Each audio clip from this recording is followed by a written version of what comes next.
From inflation to national security to lackluster leadership, Americans have many concerns about the direction of our country. Instead of addressing these issues, politicians in Washington have been passing the blame to America's economic leaders, such as the tech industry. Their solution is to put big government in charge, attacking our own, while our global competitors like Europe and China close the gap. Conservatives must stop progressives from causing more inflation with more red tape and bigger government. Join us and telling our representatives to oppose a radical antitrust agenda at netchoice.org/2992. That's netchoice.org/2992. This message brought to you by NetChoice.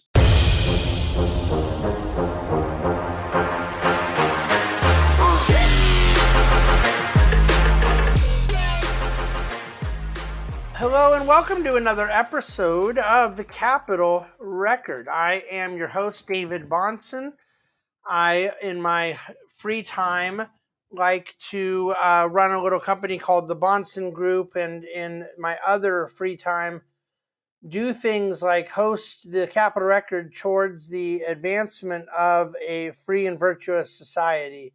I am very, very happy to have as our guest today someone who shares in the aim of a defense of free enterprise, who has written an outstanding new book that I think just does a wonderful job at communicating what markets really are, and making the case for the wonderment of free enterprise.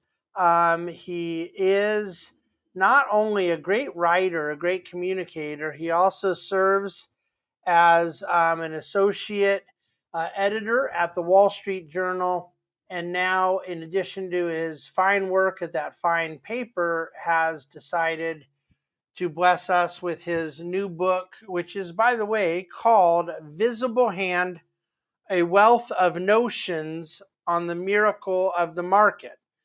Visible Hand, A Wealth of Notions on the Miracle of the Market. Obviously, you get the play there. Wealth of Nations from Adam Smith, and Invisible Hand. And we're going to explain in our conversation what the title, what the concept about the book is. But please allow me to welcome to the Capitol Record first-time guest, Matthew Hennessey. So with that said, allow me to welcome to the Capitol Record for the very first time, and I sure hope not the last time, Matthew Hennessey. Matthew, welcome to Capitol Record. Thank you. I'm very, very happy to be here. So I just recently finished reading your brand new book, the book we're primarily here to discuss today. And I want to spend not only a fair amount of time allowing you to kind of tell listeners what the thesis of the book is and why you wrote it and all those good things, but I want to start off with a question that I've been meaning to ask you since we first emailed back and forth to set up this podcast. Tell me why you go to kind of conscious effort in the book and in your correspondence with me to clarify that you are not an economist. What is the point you're trying to make there in highlighting your non-economist bona fides? Because my whole strategy of life is to underpromise and overdeliver. Because I'm conscious of the way any normal person should be of the things I don't know. And I don't want to give the impression to people, in any field, you're going to have people who are experts, who resent, the the infiltration of amateurs. My job is to edit words. I'm a words man.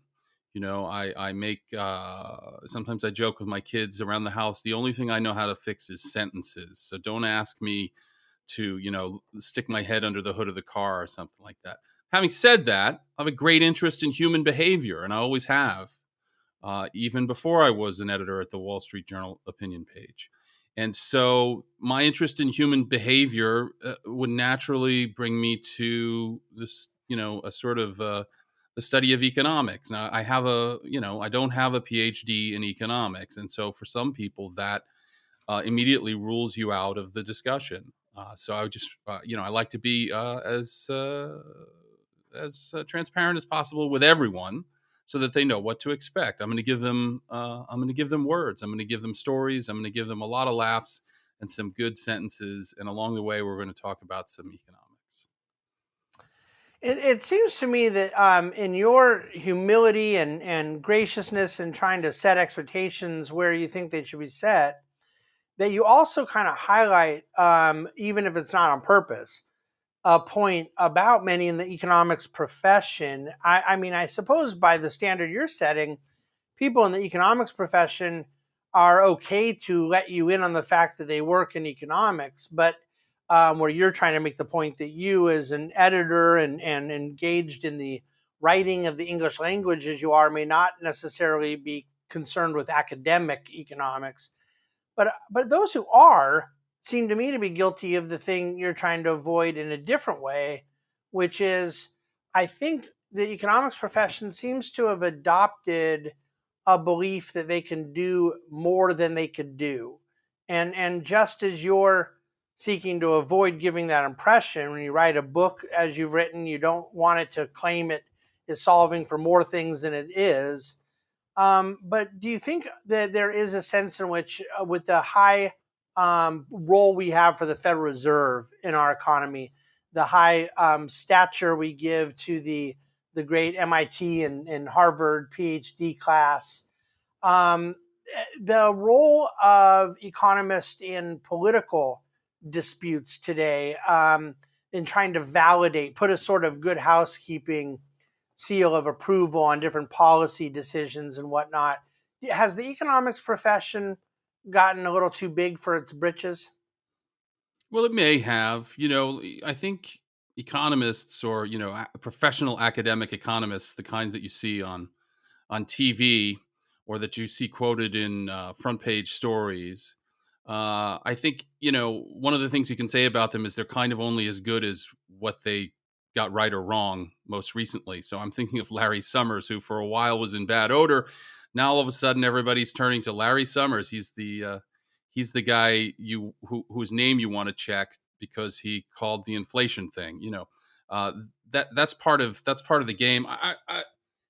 Um, you know, One thing about economics with a big capital E is that for a lot of people, it's a huge turnoff because it's so saturated, or appears to be so saturated with numbers.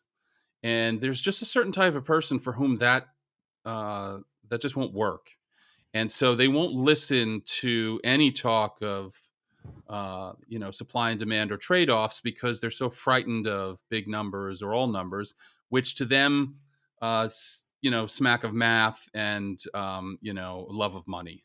So I know a lot of people like that. I used to be a person like that. I come from a world where the word economics was just a sort of like, uh, what's that stuff that you put, in the old time movies, they would put over a person's face and it would knock them right out. I can't even remember what. Oh yeah, Chloroform. yeah. The word economics was like chloroform. It was like, it would put me to sleep, and I know that it would put my parents to sleep. And if they were asked to sort of define it, it wouldn't have been possible. So there's a huge gap between whatever the brand name MIT, or the cutting edge of academic economics is talking about, and what regular people are concerned about or can handle. Now, I don't want to imply that people like my parents are not smart enough to get it or whatever, but there's an awful lot of things going on in biology and chemistry at the cutting edge of these fields that wouldn't translate to the to the sort of the common man. But those, the economy is something that just dominates. It's all we talk about, especially in times like these, in a way that chemistry and biology don't quite control our brains. You don't turn on the NBC nightly news, and occasionally you might see some some drug development news or something that will hit people in a real way. But for the most part, whatever's going on the cutting edge of those fields doesn't matter as much to the day in and day out the way economics does, or at least that's the way I see it.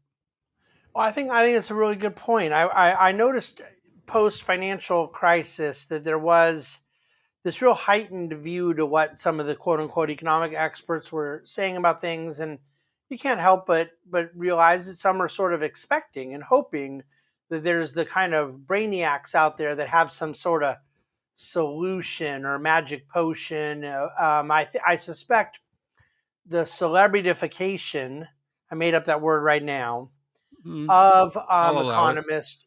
I think post Depression, John Maynard Keynes and guys of his ilk, there was a sense of people hoping they kind of had a magic wand and they could sort of policy prescript us out of malaise, out of different, painful economic times. I don't think people are going to Larry Summers right now merely to pat him on the back for writing an op-ed that got more right than it got wrong a year and a half ago. I think there's sort of an implied expectation that what's your next trick? What can you tell us now that will be predictively beneficial?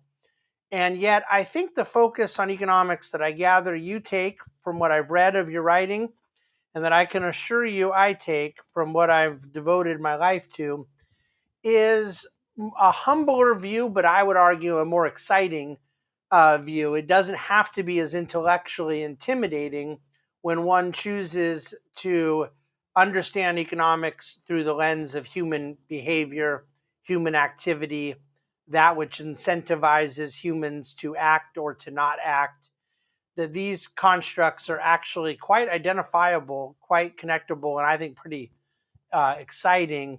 So tell us a bit about why you wrote the book and how it connects to the subject of human action. Well, as I was sort of hinting, I spent a good portion of my life avoiding these kinds of topics, and then in my late 20s, I went back to college. The reasons for that aren't worth going into, but I stumbled into an economics, a sort of a basic microeconomics course without really intending to be there at all, and thinking that it would be a chore. I was really expecting something. I'll be honest with you, David. I was expecting it to be like accounting. I was expecting to be learning how to balance a company's books, and I thought, well, maybe this will be something I can use in my regular life, just to sort of get my financial house in order. One day if I ever have a financial house. But I just fell in love with this stuff. I absolutely fell in love with this stuff, and I had a good teacher, not like a great teacher, not like someone you would put on a pedestal, but just a sort of like a very good basic microeconomics course. And I wanted to stay in that course forever. I wanted to take it over and over and over again. And so, in a weird way, the book is like a love letter to basic microeconomics, in a way, written in a way that I hope appeals to people who don't think that, who like me think that they wouldn't like economics in any way. So I tried to tell a few stories about my own family's American dream, if you want to put it that way, and to illustrate a few concepts. I have some new ideas about some basic economic concepts that I haven't quite heard articulated in my way before. And finally, I wanted to do a kind of a 3 cheers for capitalism, because all you hear all day long is market failures and the kind of the shortcomings of the free market.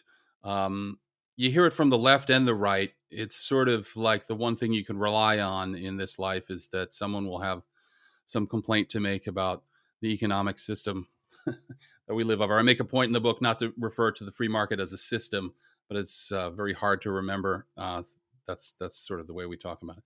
So the book is a kind of a primer on basic economics with a few chapters that are sort of like hooray for market economics and all the good things that it's done for us. Because, as I'm sure you would agree, as I know you agree, we'd be really lost without it. Leftist teachers and administrators are indoctrinating the next generation. That's why the conservative student in your life needs Young America's Foundation. Currently enrolled students aged 13 and older can apply for YAF's individual membership program and connect with like-minded students, learn from leaders of the conservative movement, gain skills and materials to advance their ideas, and much, much more. Apply today at www.yaf.org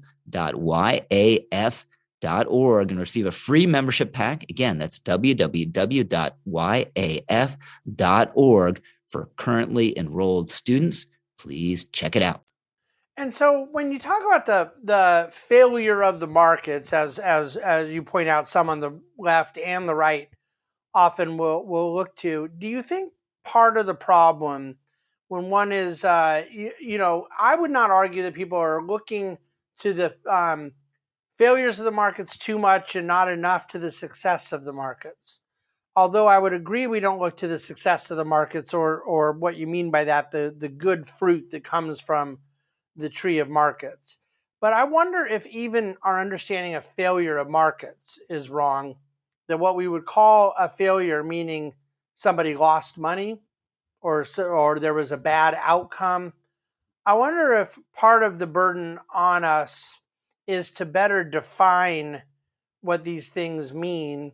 That there's a sense in which we can learn a lot and grow a lot and generate a lot of prosperity and meet a lot of human needs out of what some people call the failures of the markets. That the signals we get from experiments that don't work, the economic calculation we get from overproduction or underproduction, things that could be deemed to be failures. Now, I understand some excesses are worse than others. They're generally governmentally created, it seems, but even when just you and I start a business and it doesn't succeed, I'm hesitant to call that a failure of the market. Do you follow what I'm saying? I absolutely follow what you're saying. I'm trying to imagine a scenario where the government forces someone to start a business, um, because I know it happens, but I can't think of it. Yeah, every time that my father had an Irish bar, and within the context of the business, which ended up being very successful, there were an awful lot of failures. Uh, it took a long time to get it right, if you know what I'm saying. Like, Yeah. he was able to scrape together the basic money to buy the place, but every month was a challenge. Every decision about what to put on the menu, or to swap one beer off the tap for another beer, was like really consequential for him. And sometimes he got it wrong. And I'm sure, I was young, but I'm sure there were times where he thought, I'm making a huge mess here. But so within that context, yeah, the market allows for failure as a kind of a mechanism for groping towards better outcomes. If you don't have the possibility of failure, then it's not a risk. And without risk, you don't really have the upside potential of reward. And that's what sort of, that's the engine that makes the whole thing chug. Um, yeah, I mean, when I say market failure, I'm really just thinking about the kind of the big ticket items that people blame or lay at the feet of capitalism. Like sort of the erosion of the family, or climate change, the kind of things that all roads lead back to late stage capitalism, or whatever it is that undergraduate and perpetual student types would assume is the fault of the free market. uh, you know when That the often market, there's that's sort not the of case. this, I think, what I refer to in teaching it to students, the consumerist myth that markets inherently possess a sort of crass consumerism that reduces everything, all value, to a market transaction, and strips us of a true appreciation for beauty. And I don't think markets do that. And I don't think they do anything close to that. I think that it's a category distinction that strikes me as somewhat easy to differentiate.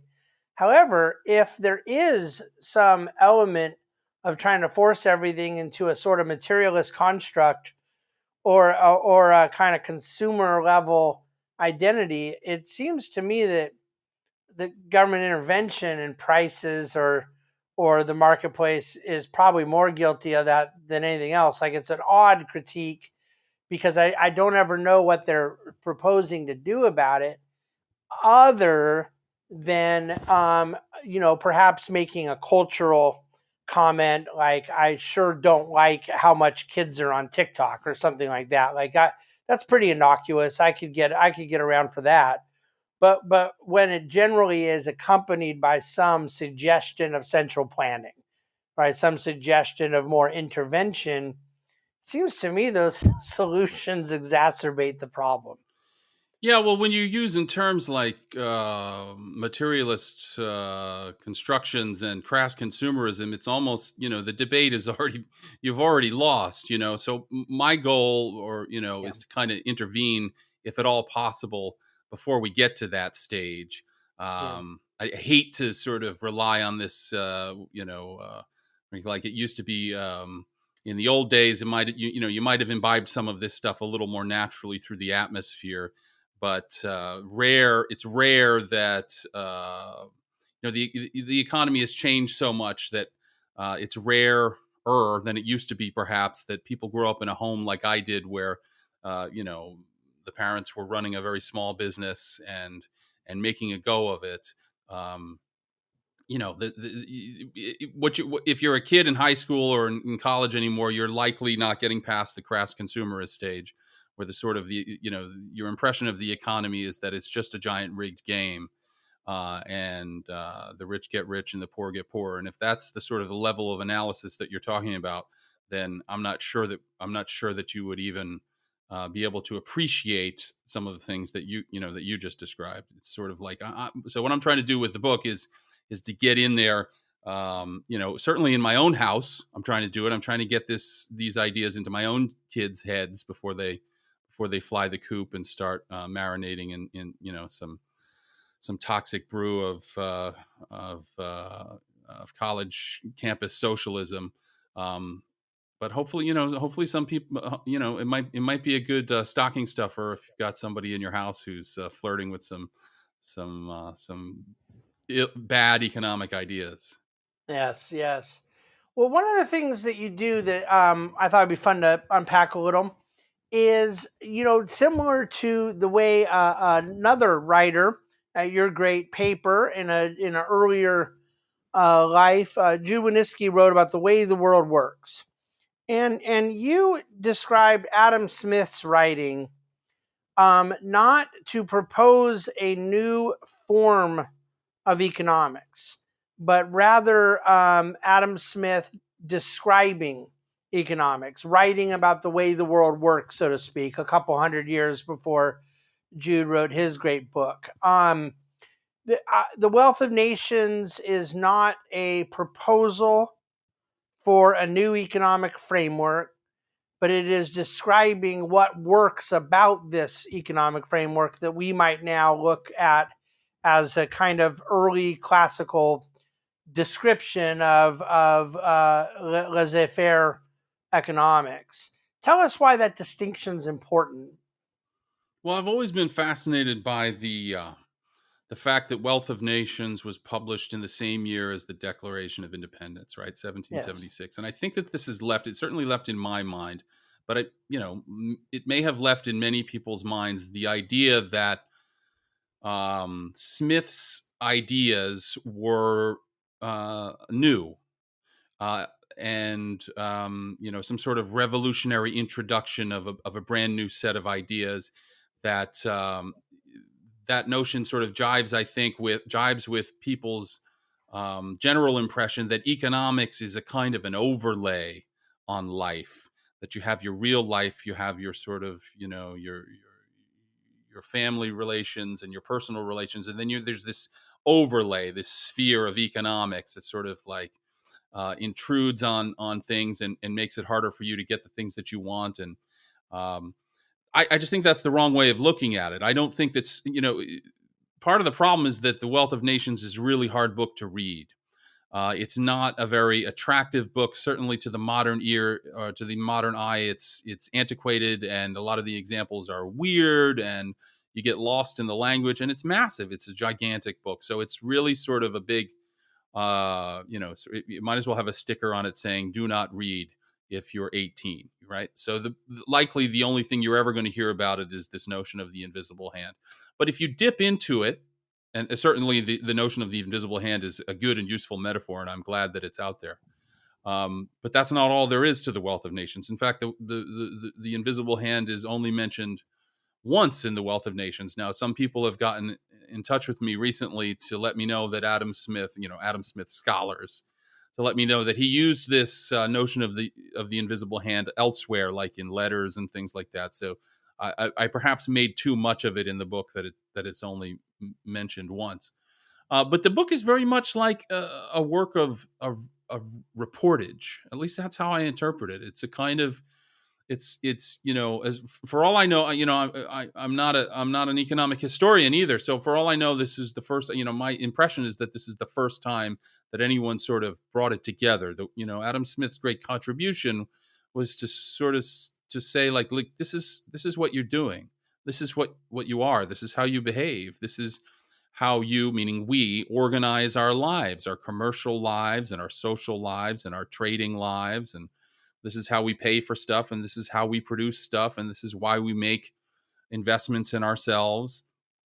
And you should look at it, because when I look at it, it tells me some things that that would be useful. Meaning some ways of producing and consuming and organizing your life are more efficient than other ways of producing and organizing and consuming. And if you study it, you might change some of your behavior. You might make different choices if you're a household or if you're a nation. So I think it's I think it's well worth. I wouldn't advise people to try to read it if they're not looking for like a difficult time, because it's certainly not an easy read.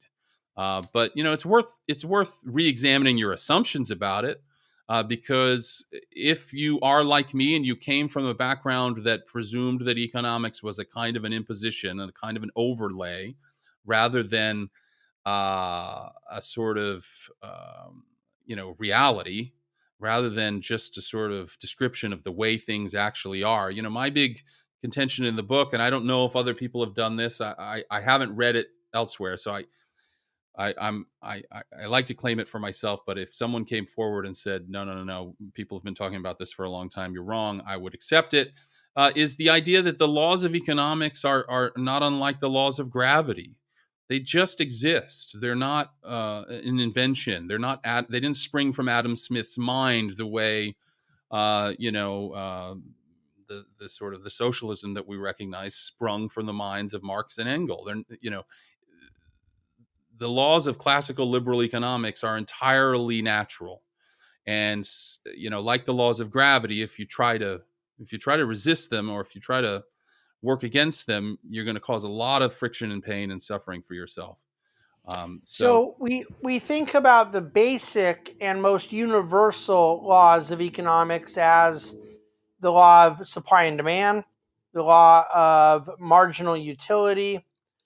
Are there other basic laws that speak to scarcity and speak to what we think of as basic economics that are worth reinforcing for their universality and for their existence as laws, not as policy impositions? What are some of the basics here that you think are worth noting in that regard? Well, the absolute most basic thing and the most essential thing is that life is about trade-offs. Yeah. You can't have everything you want. Without that limiting principle, none of it matters. I'm not sure what life would be like if we could have everything we want. It would be different. Let's just put it that way. So life is about trade-offs. And if you don't start there, then you're welcome to be sold, all sorts of utopian promises about To what's fall possible. down every economic fallacy trap known to mankind. Yeah. So the way what would you think about someone who decided to write a book about the basics of economics and decided to title it "There's No Free Lunch" because they believed that the fundamental law of economics is scarcity and the existence of trade-offs? That would seem like a pretty good book title to me. Yeah, it's not like you have to be a really handsome guy to write a book like that. I actually love your book. I think it's fantastic. I wish I had it when I was working on Visible Hand. It would have been a tremendous resource. Well, and vice versa. We probably could have helped one another. Well, no, you really could have helped me, because there are times when you're writing, as I'm sure you know, when you're thinking to yourself, I sure could use somebody to back me up on this, some heavy hitter, somebody with a big name. And I just know that, Tom Sowell or Tyler Cowen or Adam Smith or Hayek or somebody must have, they must have said something about this that I'm writing about right now. And it sure would be nice to slot them in here as a kind of attaboy. So your book would have been extremely helpful to me in that regard, just as a cheat sheet. Yeah. But it's so wonderful to have all those sort of nuggets in one place, and at the risk of turning this into a something that it's not supposed to be. It's not just a selection of quotations. It's not just sort of like Bartlett's or Bonson's famous quotations or anything like that. It's there's an awful lot of your inscriptions, and your contributions are also right on point, and it's great. It was great to read. It's Well, a I, great I read. appreciate that. I hope that my editorializing in the book's appreciated. I hope the category compartmentalization is useful, and I know there's a lot of tremendous wisdom from the people I'm quoting. Nobody should ever tire of reading Hazlitt and Hayek and the greats. But you're one of the first to bring up what I always did hope would be something that would be an advantage of the book for those reading it, is a reference. That like if somebody like yourself who's editorializing in this domain could use the book as a sort of cheat sheet of different things. And I suppose everyone has Google and so forth, but sometimes it's hard to know what you're looking for. And you go, some of these guys too, their most accessible quotes are not even quotes to their best ones or most substantive ones. You get a certain amount of sloganeering that falls its way into the SEOs. And yet I actually think that when one wants to go by category, and it's a great way, I think, to follow Hazlitt, is to see what Hazlitt had to say by topic. And so whether it's credit or wage controls or, some of those different themes, I'm hoping the book will, be adopted that way as a reference for people who write about such things, people like yourself. Yeah, well, it's interesting when you read the people that we're talking about here. These are the best writers in the game. These are the five, let's just say, top five Hall of Fame economic writers. And still, if you're going to wade into the road to serfdom or something, you got to put your thinking cap on. It's not like on every page there's like a really pithy sort of quotable line you could drag out, and so it's useful to have to someone has sort of done the work. Henry Hazlitt may be a little more accessible than Hayek, but and Tom Sowell for sure. But some of these books become really, really, they're big, scary books, not unlike The Wealth of Nations. So I don't want to repeat myself, but I'm very grateful that there's no free lunch exists, because I'll be using it a lot. Well, thank you for that. Um, Matthew, one of the things that struck me in your book, and I think might even be why Jack Fowler thought that you and I really ought to connect. I lost my dad a long time ago. I know your dad passed more recently, but it is quite clear that we have a similar affection for our late fathers. I think it would be a disservice to listeners to have you on, talk about your book, talk about your story, and not have you biographically contextualize the book around what you learned from the enterprise of your dad. Maybe tell a little bit of that story. Yeah. So my dad was, for the first part of his life, not unlike myself, had didn't really land until he was about in midlife. He did a lot of work that you would call, that I describe as helping profession work.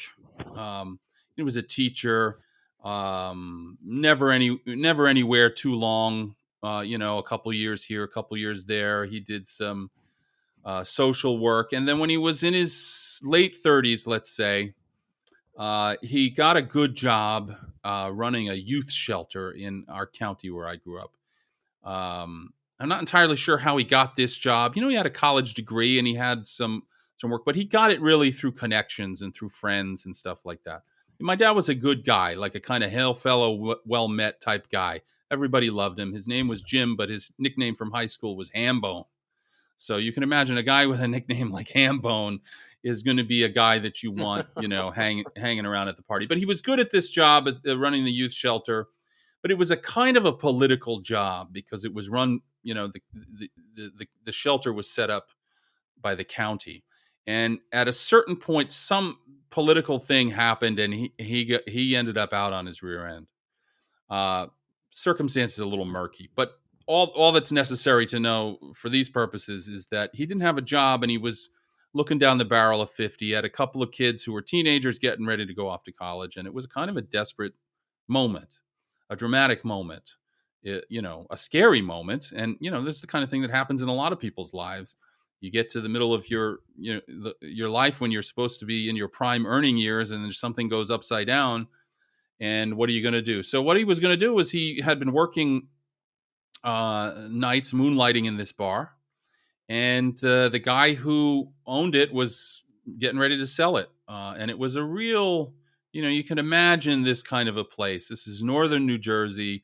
It was owned by this guy who was the only employee. So he opened when he wanted to open. He opened, the place at 3:00 in the afternoon, and if there was something on TV at 10:00 that he wanted to get home for, he shut the door and he kicked everybody out. So my dad bought this place, a real small sort of subsistence level. I call it a sticky elbows joint. It was nothing but old men in windbreakers in there watching little Yankees baseball on the TV. So this was in about 1983, and I really don't know how he managed to get the money to do this. I think he set up a little deal with the guy, with the outgoing owner, where he would, he bought it on time, if you like. He was still paying the guy for a couple of years after that. For the first few years, he and my mother poured absolutely every ounce of energy they had into the place. When you're your own boss in a place like that, if somebody's sick and can't come in, you got to go in yourself. If there's a plumbing emergency at 11:30 at night, you're the guy. So it was like that for a couple of years, and it was a struggle. I know that they struggled, and my sister was going to college. I can't imagine how they managed to pay for it. Somehow, as if by magic, around 1989 or 91, I was just about to graduate from high school. The place really exploded. They didn't do anything differently.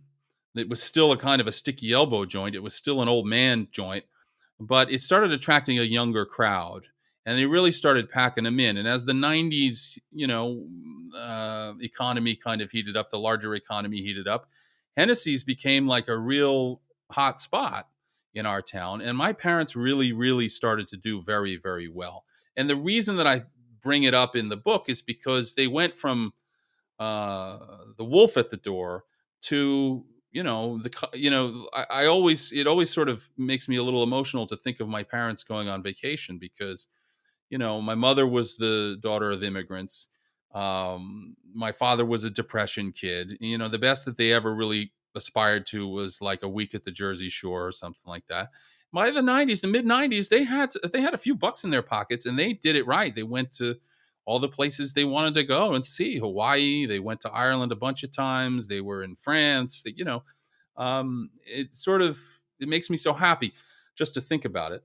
But the important point for my book is that my dad had zero business training. So he had never taken any kind of a course in meeting payroll or ordering inventory or, accounting, balancing the books, paying your taxes a couple times a year, the way you have to do when you're a small business.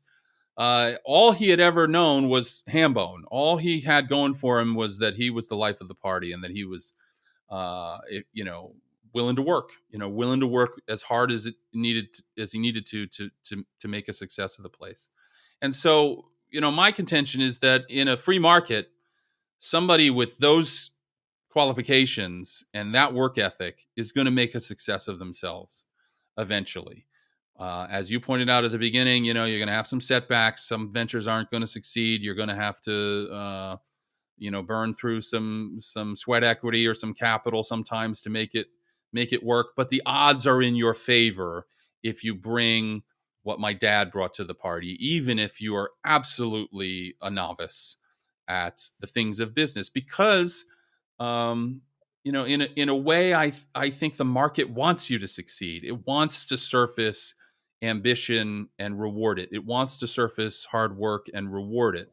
It wants to surface new ideas and new ways, innovative approaches to problem solving, to get the best out of people.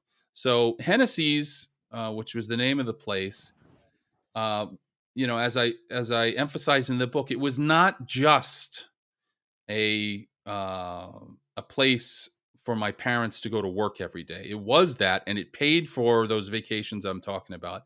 It paid to send my sisters and my brother to college, and it paid for our house. But it was also something else. It was like a community hub.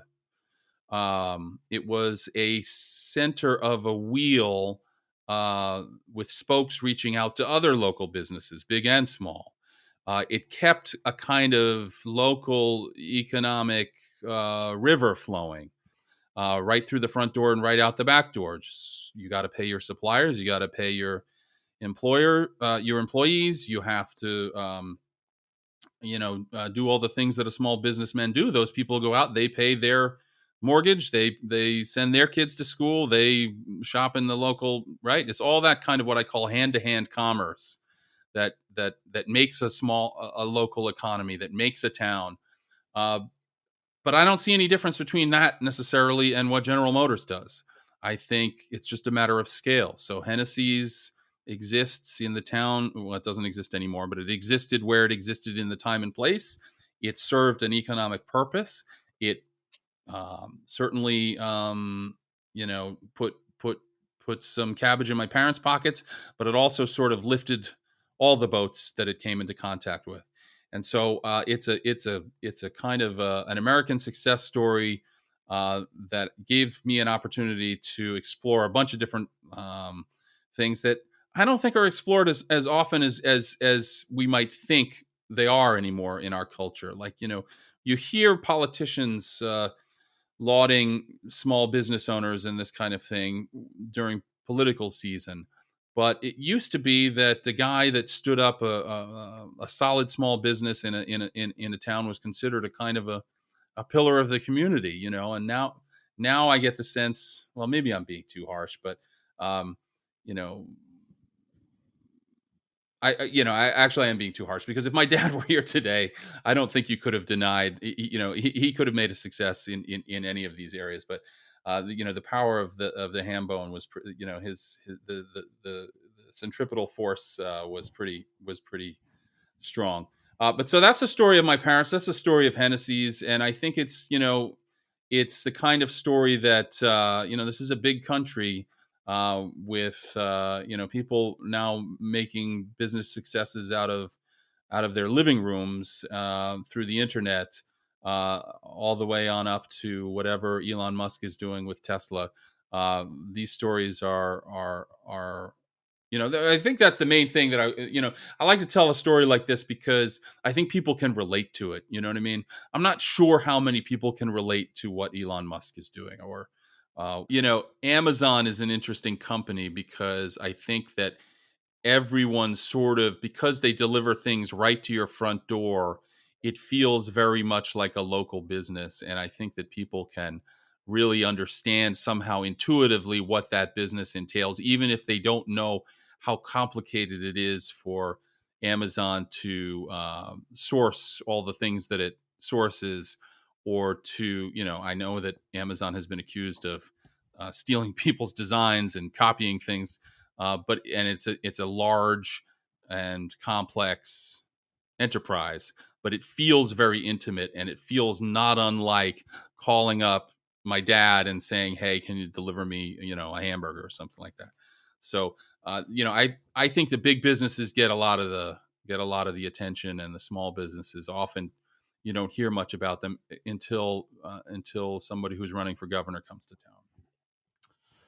Well, I think you're exactly right. Honestly, I think the whole entire story is about as perfect an encapsulation of what I believe about markets, of what I want to accomplish with this podcast, but with all my attempts at messaging what markets are.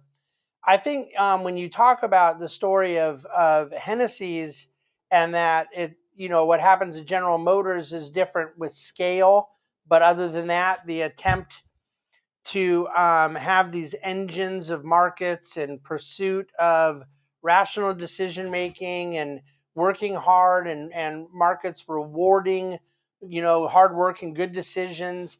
That distinction between micro and macro, I really think, is nothing more than what you said. That is scale, but that the principles do not change, that you don't have X is good for micro and bad for macro, or vice versa. You just simply attach scale to two different things, and I guess we call that difference micro and macro. But I don't feel that qualitatively that the story of markets is more profoundly beautiful with Tesla or GM than I do with Hennessy's. It touched more people. There's more vendors, more employees. In some cases, more wealth destruction, like in the failure of GM in '08, and in some cases, more wealth creation, like in the story of Tesla.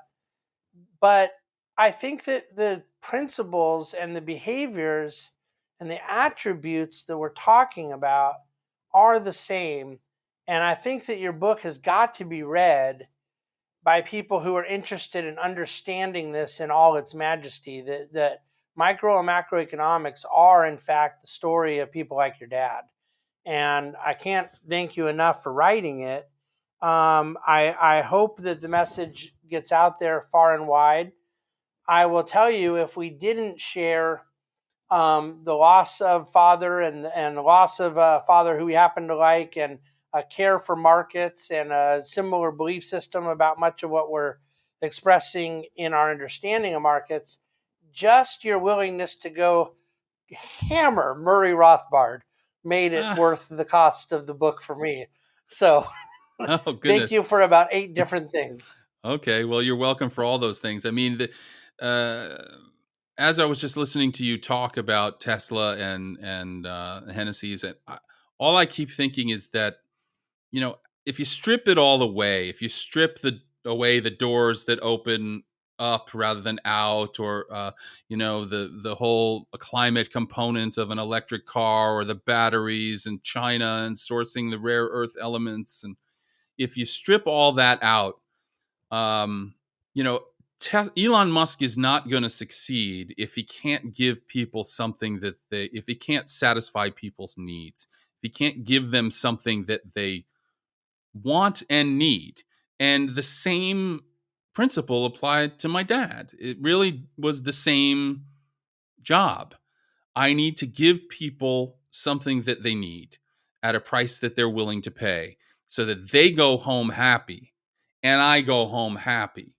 It's win-win. It's a mutual victory, because if anybody's unhappy, then they're free to walk away, right? I am free not to buy a Tesla. Even if I could afford it, I'm free to not buy it, right? That's what a free market is. It's a way for people to satisfy each other's needs, so that everybody goes home happy. So that my dad, if you think about it, is just as much of a important figure as Elon Musk. Well, I most certainly agree. I cannot commend the book enough. I appreciate you not only writing the book and the great work you do at the Wall Street Journal, but of course, I appreciate you joining us here at the Capitol Record. And I would really love it if you'd come back again. Okay, David, thanks. Well, thanks once again for listening to Capitol Record. I hope you enjoyed Matthew's contributions. I hope you will pick up his new book. I truly do believe it's one of the great books I've read very simple and easy read, but compelling and provocative. Gives you a lot to contemplate, and just allows you to take home a more practical and working appreciation of the miracle of markets. If it weren't for the miracle of markets, we wouldn't have this podcast. We wouldn't be motivated to carry the message of what capacity exists in the human spirit to do great things, evidenced in the case of someone like Matthew's father, and evidenced in the entire advancement to civilization that we've seen through the miracle of free enterprise. Thank you, as always, for listening to the Capitol Record. We'll be back to you next week.